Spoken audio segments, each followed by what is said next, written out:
My brother sat across from me at a bar, nursing a whiskey like it held his sins. He looked me dead in the eyes and said I slept with Allison back in college. Then he smiled like that made it okay. Like we could toast to it and move on. That was the moment I decided I'd ruin his wedding. I'm 34 now. Married. No kids.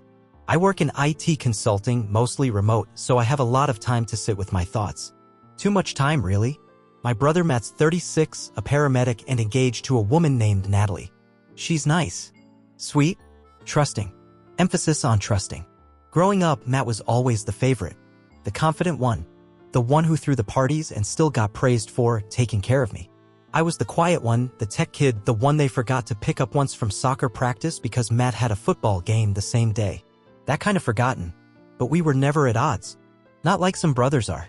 We didn't fight over toys or girls. Or so I thought. Allison and I met in college. Sophomore year. She was taking a marketing class I tutored in and I was instantly drawn to her. Smart, quick-witted, beautiful in that kind of way that sticks in your head for no reason at all. We started dating a month after we met. Been together ever since. Or at least, that's what I believed. 2 months ago, Matt and I were out grabbing drinks after a Sixers game. The bar was dim, smelled like fried food and old wood. We were 2 bourbons deep and I thought we were just catching up. Then he got that weird, nervous look. Eyes flicking down at his drink like it had answers. You know, he started, I've been carrying something for a long time. Don't get weird on me, I joked, grinning like a fool. You're not dying, are you? He didn't laugh. I slept with Allison. Back in college. It was before you guys got together, like a long time ago. It didn't mean anything. Just happened. One night. I figured you should hear it from me. He leaned back like some weight had lifted. Like honesty was cleansing. Like I should clap him on the back and say, hey, no big deal, bro, thanks for your courage. I didn't move. Just stared at him for a few seconds too long. I felt my ears burning, the air in the room getting thick like someone had cracked a bottle of ammonia. But I didn't let it show. I laughed. That part still bothers me. Damn, I said, voice light, playing the part.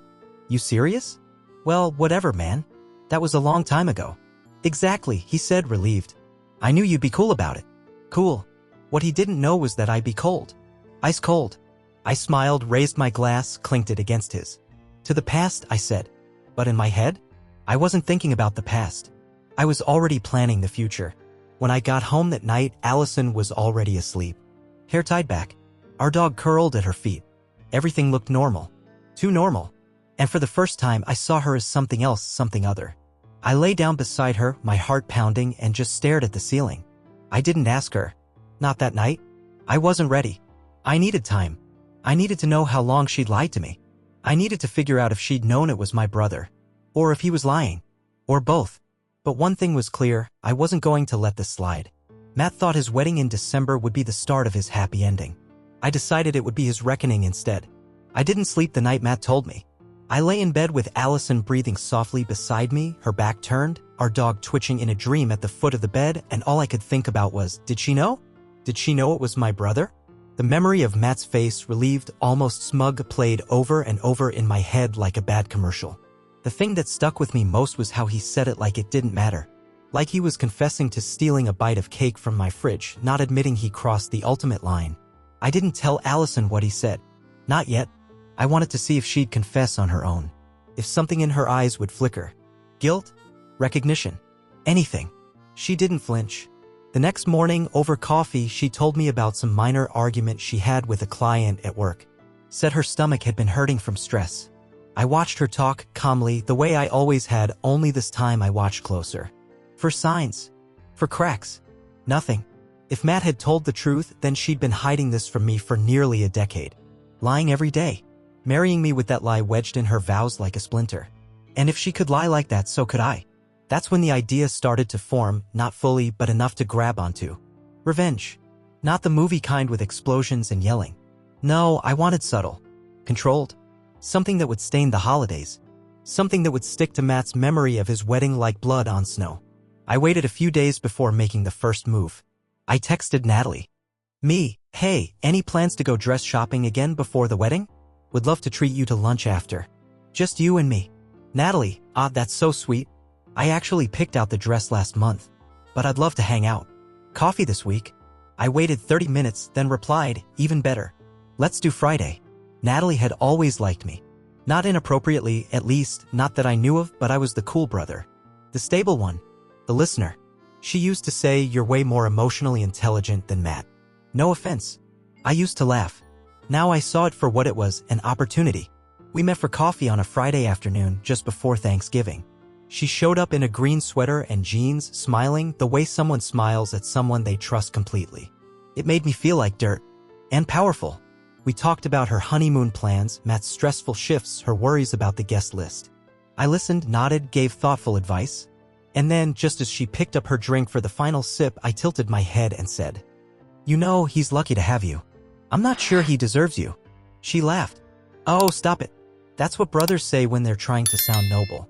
"I'm serious." Her eyes held mine a moment longer than normal. That's when I knew I'd already planted the seed. Over the next 2 weeks, I kept showing up. Not in an obvious way, just enough to build rapport. A few more texts. Some jokes. A ride home from the florist when her car battery died. I didn't touch her. Didn't flirt. But I made myself indispensable. And I waited. Because Natalie was kind. Sweet. Loyal. But Matt? Matt was a liar. Eventually, the cracks would show. And when they did, I'd be right there with open arms and a well-crafted truth. I knew Matt better than anyone. I knew his tells. And I knew the perfect way to turn his secret into a symphony of consequences. By Christmas, I planned to give him a gift he'd never forget, the same betrayal he gifted me tied in red ribbon and whispered into his fiancée's ear the night before their wedding. But first, I needed proof. And if Allison wasn't going to talk, I had another idea. The moment I knew I wasn't just overreacting, it was the way Allison laughed at a joke Matt made at dinner the week after his confession. We were at our parents' house pre-Thanksgiving gathering. Wine, candles, roasted chicken, the works. Matt made one of his typical smug jokes about how college was the best time of his life, and Allison snorted before she caught herself. A snort. The kind you do when you remember something specific. She didn't even realize it. But I did. I barely touched my food that night. That's when I started going through our old college stuff. We keep most of it boxed in the basement, papers, books, random junk from dorm life. I told Allison I was cleaning out space for holiday decorations and she didn't ask questions. That box was like a time capsule. Flyers from house parties, a beat-up student ID, an old hoodie that still smelled like cheap detergent, and whatever brand of cologne I used to wear. I found a Polaroid of Allison and me from our first winter formal. She looked happy. Innocent even. I stared at it for too long. Then I found the red notebook. It wasn't mine. Definitely not Allison's either. But I recognized the handwriting, Matt's. Back then, he used to write in these little reflection journals, something our high school therapist had recommended when he got caught sneaking beer into school during senior year. He claimed he gave it up by college, but this one was dated 2009, the year I met Allison. I flipped through casually at first, expecting bro thoughts about grades or parties. What I found were entries like, "Can't believe I hooked up with her. Thought she was just another party girl, but she's actually smart. Name's Allison. Wonder if she's seeing anyone." 2 pages later. "Saw her again today. She said she's tutoring some tech nerd. Per guy probably thinks he's got a shot. Shame. She's way out of his league." That was me. I was the tech nerd. I read every line of that journal sitting cross-legged on the cold basement floor like a kid unwrapping the worst Christmas present ever. I don't know how it ended up in our stuff. Maybe he left it behind after a visit. Maybe Allison kept it without thinking. But there it was, aging like poison. In the final entry with her name in it, Matt wrote, "Haven't seen her in a while. Guess she's with that guy now." Oh well. Had my turn. Had my turn. That did it. That's when I stopped wondering whether Allison had known and started believing she had. Maybe not from the start, but eventually. And if she knew and still stayed silent, that made her just as complicit. I didn't confront her. Not yet. I had a new idea, something bigger. Natalie and Matt's engagement party was coming up. It was the perfect storm, the whole family gathered under twinkly lights, wine flowing, everyone pretending to be perfect. I wasn't going to ruin it. No. I was going to steal the show. The next time Natalie texted me, it was late. Almost midnight. "Natalie, can I ask you something? Do you think Matt's ready for this? Like, marriage?" I stared at the screen. This was it. Me, depends. Are you? We talked for 2 hours that night. Nothing romantic. Nothing physical. Just close. Intimate. Honest. I asked her about fears, about red flags, about trust. She asked me about Allison. I lied through my teeth. Yeah, we've had our rocky moments, but I trust her. Lying felt easier now. She said Matt had been distant lately. Snapping at her. Canceling plans. Said he was stressed about wedding stuff. But I knew him too well. He was nervous because he thought I'd spill. He'd made his peace with telling me, but he hadn't calculated me. Not really. That's always been Matt's problem. He underestimates people he thinks are quiet. The night of the engagement party was crisp. One of those early December evenings where your breath fogs and your jacket doesn't feel warm enough. Natalie had chosen this artsy little vineyard for the venue of fairy lights, acoustic guitarist, trays of sparkling rose. Everything looked perfect. And beneath it? Tension so thick I could chew on it. Allison wore the burgundy dress I bought her last Christmas. She looked radiant. Everyone said so. She laughed, toasted, smiled on cue. But I couldn't stop watching her fingers fidgeting with her glass stem, tapping the table when she thought no one was looking. She knew something was wrong. Not what, but something. Matt looked like he always did in these settings, comfortable, charming, effortless. Telling old stories about firehouse pranks. Everyone eating out of his hand. But not Natalie. Not tonight. She was quieter than usual. Stayed close to me the whole night. At first it was subtle, grabbing 2 drinks and handing me one without asking, whispering little jokes while Matt chatted with guests. Then, around 9 p.m., she pulled me aside near the back deck where the heaters glowed and smoke from the fire pit drifted into the trees. "You good?" she asked, her arms crossed against the cold. "Yeah," I lied. "Just thinking." "About what?" I looked at her, really looked at her. Her makeup had started to fade and there was a faint crease in her lipstick, but her eyes were sharp. Searching. "You ever feel like you're the last to know something everyone else already figured out?" She tilted her head. "What do you mean?" I hesitated, then said quietly, "There's something I never told you." "About Matt." Her shoulders stiffened. "What kind of something?" I looked away. "I don't think this is the time. You've got your party. Just ask him if there's anything he needs to tell you before the wedding. That's all I'll say." Natalie didn't respond for a long time. She just stared at the vineyard, blinking slowly like she was blinking something away. "I've always liked you, you know," she said, almost too softly. "I mean, not like that. But you see things. You always have." I didn't answer. I just looked at her until she looked back. Something shifted. 3 days later, she texted me again. "Natalie, hey, can we talk?" I asked Matt like you said. He got super defensive. Wouldn't tell me anything.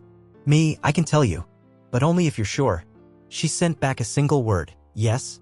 We met at a hotel bar in Center City. Not a seedy place, not romantic. Just neutral. She wore jeans and a gray coat and looked exhausted. Like someone carrying too much. I told her everything. Well, not everything. I told her Matt slept with a girl in college. Someone he shouldn't have. That he confessed it to me like it was a joke. That he felt no remorse. That he still saw it as some footnote in his golden boy life. I didn't say the girl was Allison. Not yet. That was my card to hold. I watched the light drain from Natalie's face as I spoke. "You're sure?" she asked. He admitted it? "Yeah." She took a deep breath, then laughed, sharp and brittle. "You know what he said when I asked if he'd ever cheated? He said I would never do that to you. I've never crossed that line with someone I cared about." Her voice broke a little on that last word. I didn't touch her. Just let the silence hang. After a moment, she said, "You ever feel like you've spent years building something only to realize the foundation was sand?" "Every day," I said. She nodded slowly. "I don't want to marry him. I expected to feel satisfaction. I didn't. Not yet. Because breaking them up wasn't enough. Matt had to know it was me. That I was behind it. That he wasn't the only one who could ruin something beautiful and walk away untouched." The next day, I texted Allison from work.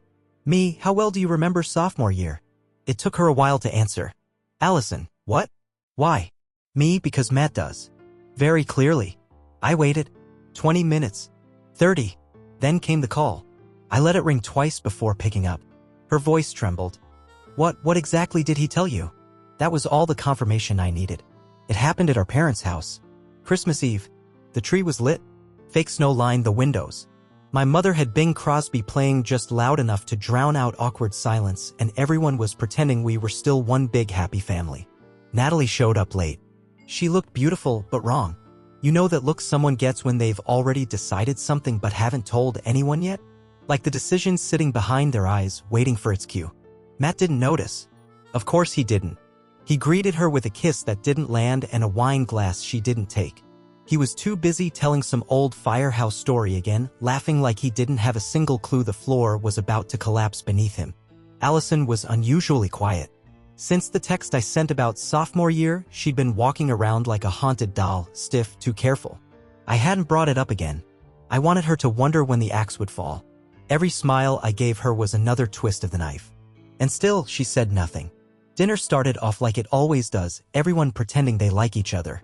Turkey. Potatoes. My mom made her dry cornbread stuffing and kept asking if anyone wanted seconds like she didn't see the full plates. I waited until dessert. That's when I did it. Matt was mid-story telling Natalie's dad about how he once jumped into a freezing river to save a golden retriever when I looked across the table and said, casually, "Hey Matt, remember that girl in college? Allison?" His voice caught mid-sentence. A flicker of panic crossed his face. The kind you can't fake. He tried to recover, smiling. "What are you talking about?"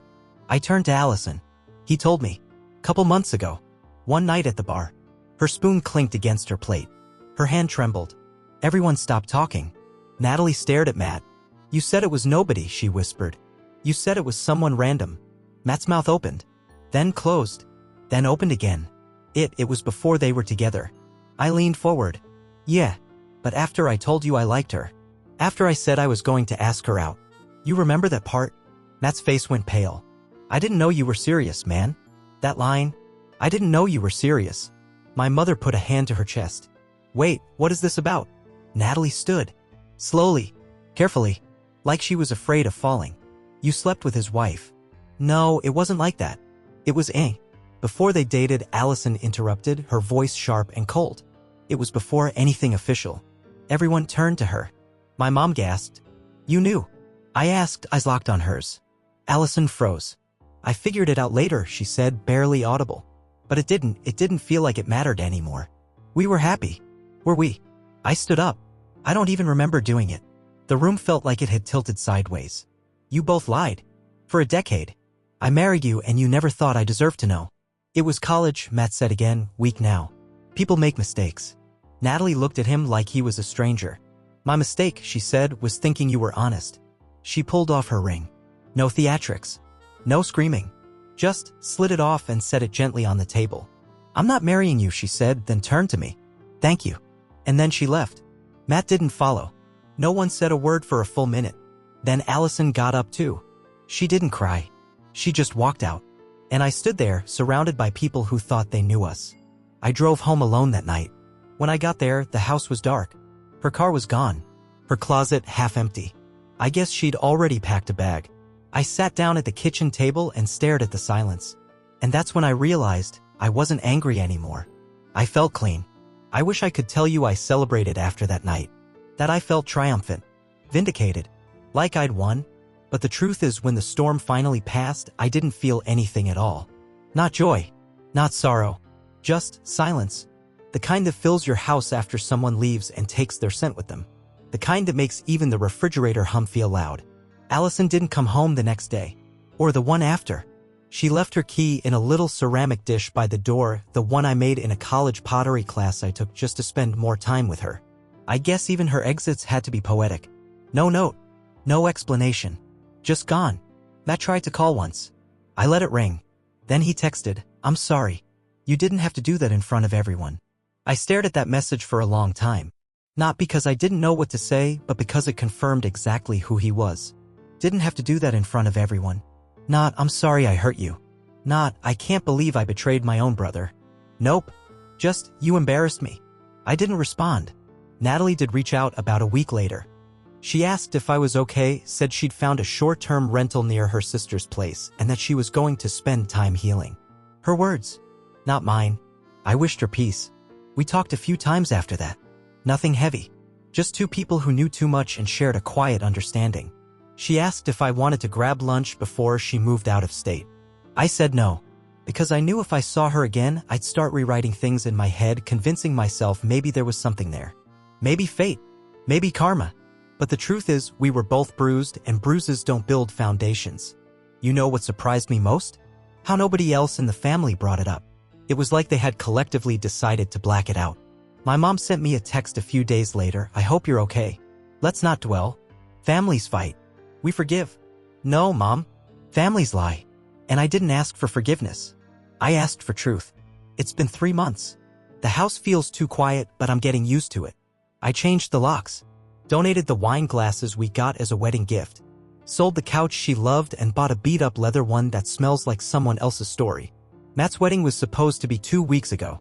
Instead, he went on the honeymoon trip alone. His Instagram said solo soul-searching in Tulum.